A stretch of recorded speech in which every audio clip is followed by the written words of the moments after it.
सासू माँ बदल गई।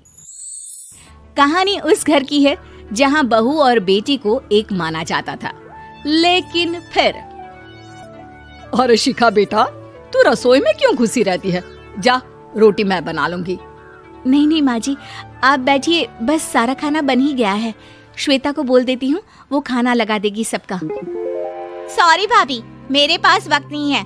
माँ, मुझे पैसे देना, पार्लर जाना है। हाँ हाँ चली जाना, भाभी को भी ले जाना। वो भी जाने को बोल रही थी पार्लर, पर पहले ना मदद कर दे उसके खाना लगाने में। देख माँ, वो बहू है, उसे बहू रहने देना, इतना सर पर मत चढ़ा भाभी को। श्वेता, ज्यादा मत बोला कर। बहू और बेटी में कोई फर्क नहीं होता है। जा जाकर काम कर। ननद को माँ का भाभी से इस तरह प्यार करना बिल्कुल अच्छा नहीं लगता। वो बार बार किसी न किसी तरह माँ को भाभी के खिलाफ भड़काती रहती, लेकिन कोई फायदा ना होता। एक रोज, अरे बेटे किशन, जा बहू को कहीं घुमा कर ला, सारा दिन घर में काम करती रहती है। हाँ हाँ माँ, हम लोग जा रहे हैं ना गोवा। अच्छा जी, भाभी ने तो हमें बताया भी नहीं। वैसे तो सारी पंचायत करती है, ये गोवा वाली बात क्यों छुपा गई हमसे? अरे क्योंकि उसे खुद नहीं पता था बहन। मुझे टिकट सस्ती मिल रही थी तो मैंने बुक कर दिया। हाँ शिखा, पैकिंग कर ले, संडे हम जा रहे हैं गोवा। दोपहर में शिखा पैकिंग कर रही थी कि सास आ जाती है। ये क्या बहू, साड़ियाँ? अरे गोवा जा रही है घूमने या फिर शादी में मायके हैं? माँ जी, ऐसा कुछ है ही नहीं, समझ में नहीं आ रहा क्या रखूं कपड़े में। अरे तेरी और श्वेता की साइज तो एक ही है, उसके कुछ मॉडर्न कपड़े ले ले, आकर लौटा देना। हाँ माँ जी, ये ठीक रहेगा। शिखा श्वेता के पास जाती है और उससे कपड़े मांगती है। ना जी ना, मैं अपने कपड़े ना दूं, वैसे भी फैल जाएंगे मेरे कपड़े, बहुत महंगे वाले हैं। शिखा मुंह लटकाकर कमरे में आ जाती है तो सास कहती है, चल तैयार हो जा, तुझे मैं शॉपिंग करा कर लाती हूँ गोवा की। बस फिर क्या था, सास बहू निकल जाते हैं मार्केट और एक से बढ़कर एक ड्रेस खरीद कर घर आते हैं। पहले बता देती कि नए कपड़े दिलाने वाली है भाभी को, तो मैं अपने ही दे देती ना भाभी को, मुझे दिला देती नए कपड़े। देख श्वेता, परिवार का मतलब सबके साथ रहना होता है, ना कि सिर्फ अपना सोचना। वैसे भी तुझे अच्छे संस्कार सीखने चाहिए। और रही बात कपड़ों की, तो शिखा, आज से घर पर भी तू मॉडर्न कपड़े ही पहनेगी। कोई जरूरत नहीं है ये साड़ी वाड़ी लपेटने की। अब क्या था, घर पर श्वेता और शिखा एक जैसे रहते। एक बार पड़ोसन आती है। अरे बेटा, अपनी माँ को तो बुलाना जरा, बात करनी है। शिखा सास को बताती है और रसोई में चली जाती है। ये आपकी बेटी बहुत बड़ी हो गई है, इसके लिए एक रिश्ता है, कहो तो बता दूं। ये बेटी नहीं बहू है, घर में सब एक जैसा ही रहता है। वैसे मेरी बेटी भी बड़ी हो गई है, कोई रिश्ता हो तो जरूर बताना। पड़ोसन रिश्ता लेकर उन लोगों के घर आती है। तब श्वेता की होने वाली सास कहती है, तो ये घर है, कितने मंजिल का है? और ये बहू ने आपकी क्या पहन रखा है, जीन्स टॉप? अरे भाई, साड़ी वाड़ी नहीं है क्या इसके पास? देखिए, सर्दी है तो साड़ी में बहू कैसे मैनेज करती, वैसे पहनती है साड़ी भी।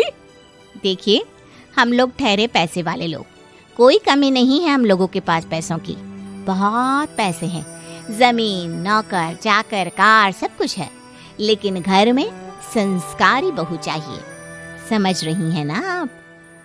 सास कुछ कहती कि श्वेता बोल पड़ती है, हाय रे, नौकर चाकर से लेकर जमीन, कार, पैसा, हाँ हाँ मुझे रिश्ता मंजूर है, मंजूर है मुझे। अरे रुक जा श्वेता, मैं बात कर रही हूँ ना। देखिए, हम लोगों के घर इतनी आजादी नहीं मिलेगी। अरे हाँ कर देना माँ, हाँ कर दे जल्दी से। सास क्या करती, बेटी की शादी ऐसे घर में कर देती है जहाँ ना उनके विचार मिलते हैं और ना ही आचार।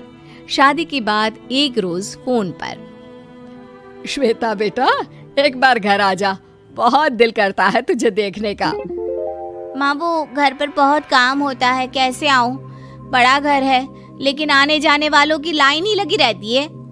बेटा मैं तो जानती थी उस घर का हाल, लेकिन तू ही नहीं मान रही थी। माँ देख, हर घर का यही हाल है। तेरी बेटी को यहाँ घूंघट हटाने की परमिशन नहीं है और एक तरफ भाभी स्कर्ट पहनकर घूम रही है। बेटा मुझे क्या पता था कि मेरी बेटी को ससुराल के नाम पर पिंजरा मिल जाएगा। अच्छा माँ, फोन रखती हूँ, सास को गर्मा गर्म रोटी खिलानी है। तुम लोगों की तरह नहीं कि एक रोटी बनाओ, एक सब्जी बनाओ, फिर सारा दिन फ्री होकर घूमो।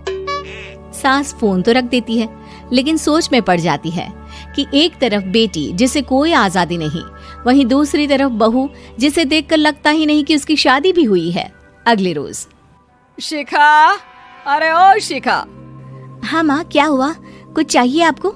मैं जिम जा रही थी। जिम के कपड़ों में बहू को देखकर सास को घूंघट में अपनी बेटी का ख्याल आता है। देख बहू, घर में बहू की तरह रहा कर। इतने टाइट कपड़े पहनकर जिम जाना पसंद नहीं मुझे। जा जाकर रोटी बना। रोटी? माँ अभी तो शाम के 6 बजे हैं, इस वक्त रोटी? अब क्या मेरे खाने पीने पर भी पहरा है? अरे जब मर्जी तब मैं अपने घर में खा भी नहीं सकती क्या? बहू को अजीब लगता है। वो समझ नहीं पाती कि जो सास कल तक इतनी सपोर्टिव थी, उन्हें अचानक से क्या हो गया। वो किचन में जाती है, गरम रोटी के साथ 2 तरह की सब्जी, रायता, सलाद सब लेकर सास के पास आती है। माँ जी, खाना। इतना सारा खाना? राक्षस समझा है क्या मुझे? रोटी मांगी थी मैंने गर्मा गर्म बस। पर माँ जी, रोटी खाती किससे आप?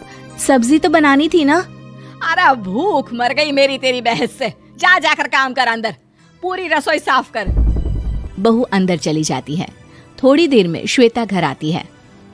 अरे शिखा जल्दी से चाय ला, पकवान बना, मेरी बेटी आई है। अरे नहीं नहीं माँ, ड्राइवर बाहर खड़ा है। मैं तो घर का कोई सामान खरीदने के बहाने यहाँ आ गई हूँ, मुझे जाना होगा। अरे बेटा, पर कितने दिनों बाद देख रही हूँ तुझे, रहने आ जाना 2-4 दिन के लिए।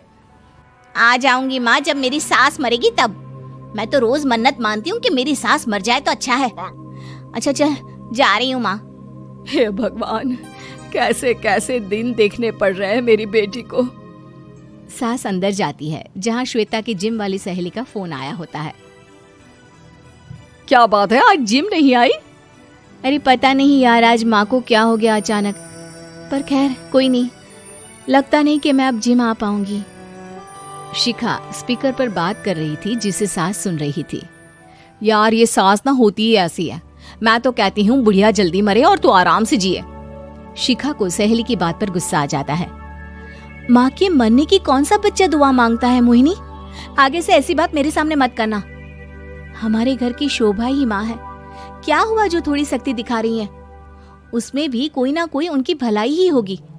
मैं तो कहती हूँ भगवान मेरे जैसी सास सबको दे, जो सिर्फ माँ की तरह है। सास वाली तो कोई बात ही नहीं है उनमें। सास ये बात सुन रही थी। उनकी आंख में आंसू आ जाते हैं कि क्यों वो बेटी की किस्मत में बहू को भी भागीदार बना रही थी। शिखा, अरे ओ शिखा, क्या हो गया? जिम नहीं जाना क्या?